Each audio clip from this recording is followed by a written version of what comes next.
किसी एक गांव में एक धोबी अपने गधे के साथ रहता था। वो रोज सुबह अपने गधे के साथ लोगों के घरों से गंदे कपड़े लाता और उन्हें धोकर वापस दे आता। यही उसका दिन भर का काम था और इसी से उसकी रोजी रोटी चलती थी। गधा कई सालों से धोबी के साथ काम कर रहा था और समय के साथ साथ अब वो बूढ़ा हो गया था।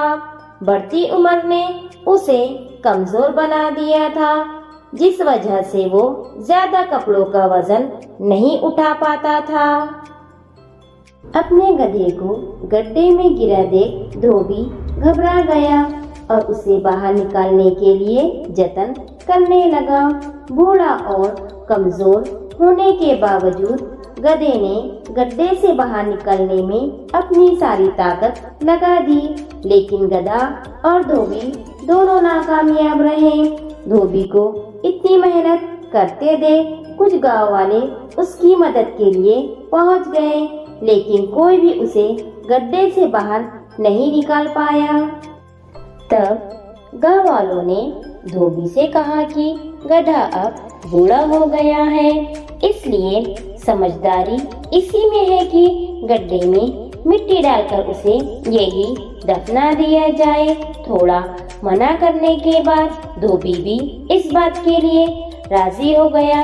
गांव वालों ने फावड़े की मदद से गड्ढे में मिट्टी डालना शुरू कर दिया। जैसे ही गधे को समझ आया कि उसके साथ क्या हो रहा है, तो वो बहुत दुखी हुआ और उसकी आंखों से आंसू निकलने लगे। गधा कुछ देर चिल्लाया, लेकिन कुछ देर बाद वो चुप हो गया। अचानक धोबी ने देखा कि गधा एक विचित्र हरकत कर रहा है। जैसे ही गांव वाले उस पर मिट्टी डालते, वो अपने शरीर से मिट्टी को नीचे गड्ढे में गिरा देता और उस मिट्टी के ऊपर चढ़ जाता।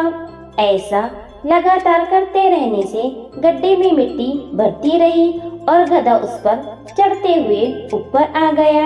अपने गधे की इस चतुराई को देखकर धोबी की आंखों में खुशी के आंसू आ गए और उसने गधे को गले से लगा लिया। बच्चों, धोबी का गधा कहानी से हमें ये सीख मिलती है कि मुश्किल से मुश्किल परिस्थिति में भी आप अपनी बुद्धि का प्रयोग कर कठिनाइयों को पार कर सकते हैं।